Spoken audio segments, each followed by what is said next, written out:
Hey everyone, and welcome. Today, we're going to talk about something you won't find on any report card, but it just might be the most important subject we ever teach our kids. We're diving into the invisible curriculum, how we raise kind and empathetic human beings.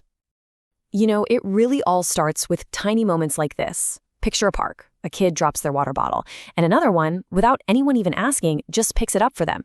It seems so simple, so ordinary, right? But that small action, well, that's actually something really special.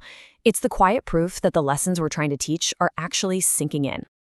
It's so easy to get caught up in the stuff we can see and measure, isn't it? The homework that's due, the chores, keeping the schedule on track. But it really makes you wonder, are we putting that same focus on the skills you can't see? The invisible stuff, like empathy and compassion, that really truly shapes who our kids are going to become.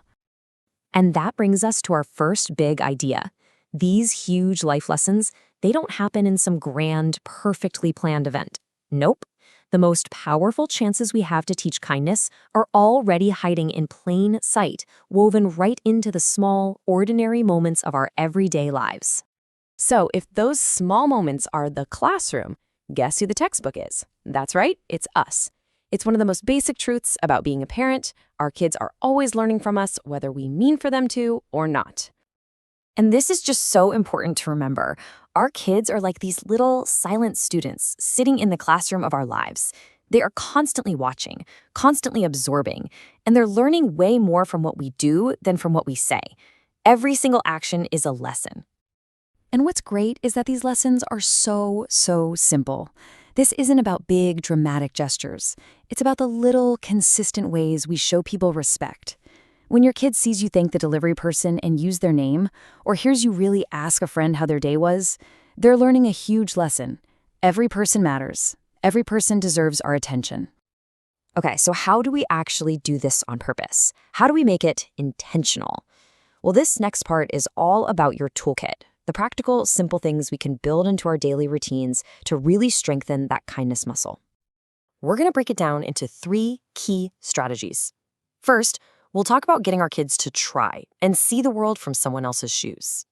Second, we'll look at how to create routines that make kindness a habit. And third, how to use those inevitable family squabbles as, believe it or not, teachable moments. This is such a perfect example of that first step.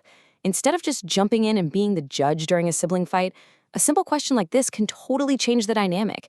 It makes them stop, think, and try to actually connect with how their brother or sister is feeling. And hey, you can do this with bedtime stories too. Why do you think that character is so sad? It's all about building that perspective-taking skill. Now, let's talk routines. And listen, this is not about adding more stress to your already packed schedule. We're talking about small, simple rituals, something like a kindness jar, where anybody in the family can write down a kind thing they saw someone do. That can feel amazing. Or even just one question at the dinner table. What's one good thing that happened today?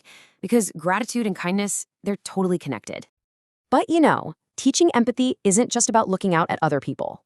Maybe the most important work we can do actually starts by looking inward. Before our kids can really get what someone else is feeling, they have to feel safe enough to understand and accept their own feelings first. Just look at the difference here. It's huge. On one side, you have a reaction that just shuts a kid down. It basically teaches them, your feelings are wrong, stop it. But on the other side, you have validation. That response teaches them, your feelings are real, they are okay, and I'm here with you. That is the absolute foundation for them to be able to give that same grace to someone else. And this goes for how we talk to ourselves too. They are listening. When we mess up and get really hard on ourselves, they learn that being harsh is just normal.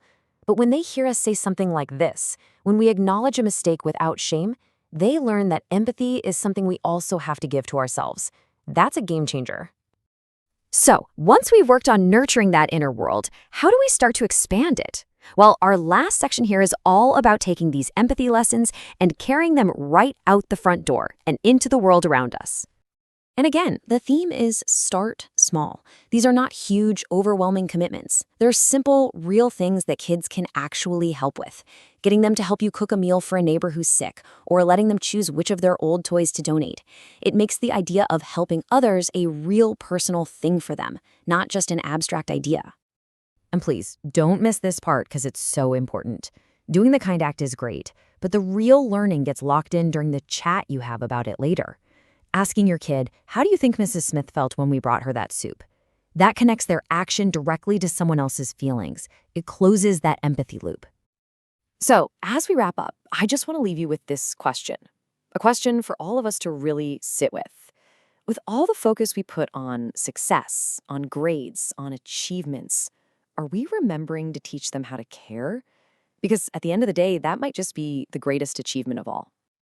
Thanks so much for joining me for this explainer. The little seeds of empathy and kindness we plant today, in all these small everyday moments, they are truly what will grow into a much kinder tomorrow.